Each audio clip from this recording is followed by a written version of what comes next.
By sunset, the old mill would be gone, unless a tiny mouse could stop it.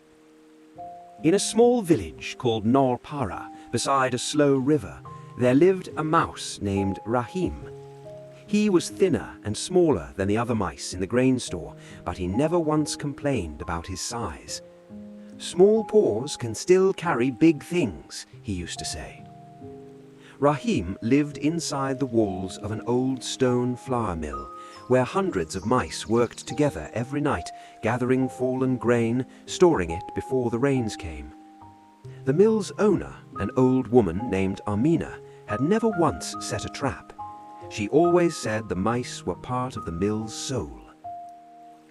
One evening, while carrying a heavy husk of wheat home, Rahim heard a weak, painful cry from the riverbank.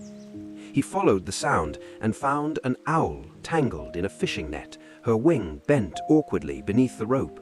She was easily 20 times his size. "Please," the owl whispered, "the net is cutting into me. I cannot move." Rahim did not hesitate. Owls hunted mice, everyone knew that, but this owl was hurt, afraid, and alone. "Hold still," Rahim said. "I will get you out."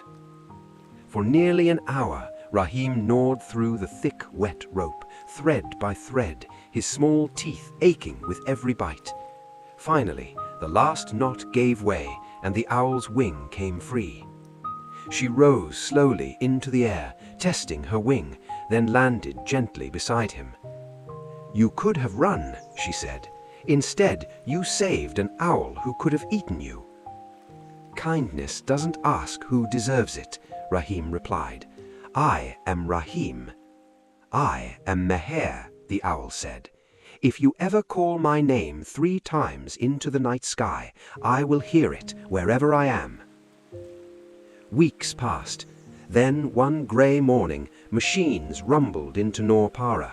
Men arrived with papers and shovels sent by the city to knock down the old mill and build a road straight through it. "This mill comes down at sunset," the foreman announced. "Everyone clear out." That night, panic spread through the walls of the mill. Amina begged the workers for one more week, but they refused. Orders were orders. Deep inside a warm crevice in the foundation of the mill, hundreds of newborn mice, only days old, were too small to be carried out safely. "If we leave them, they'll be buried in the rubble," an elder mouse said. "If we stay, we'll be crushed with the mill." Rahim's heart pounded.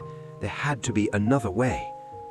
He slipped out through a crack in the stone and ran to the riverbank, looking up at the darkening sky. "Meher! Meher! Meher!" he called, as loud as his small voice allowed. Within minutes, wings cut through the clouds. It wasn't just Meher. She had brought her entire flock, dozens of owls circling low over the mill. "Take me to the workers," Meher said. "I have a plan." As the foreman raised his hand to signal the demolition, the owls swept down together, screeching, flapping, circling the machines, refusing to let the men near the walls. The workers stumbled back, stunned and frightened. "What is this?" the foreman shouted, waving his arms uselessly at the storm of feathers above him. Old Amina stepped forward. "This mill has stood for 80 years. Owls have nested in its beams since before I was born. Perhaps the road can bend around it instead of through it." The foreman looked at the mill, then at the sky full of owls refusing to leave, and finally nodded. "We'll reroute the road, leave the mill standing." The owls rose together and scattered into the night, except for Meher, who flew down one last time to find Rahim among the rubble of fear that never came. Deep in the foundation, the newborn mice were safe. The mill still stood, its old stones warm under the moonlight. Amina never learned that a mouse had saved her mill, but the mice knew.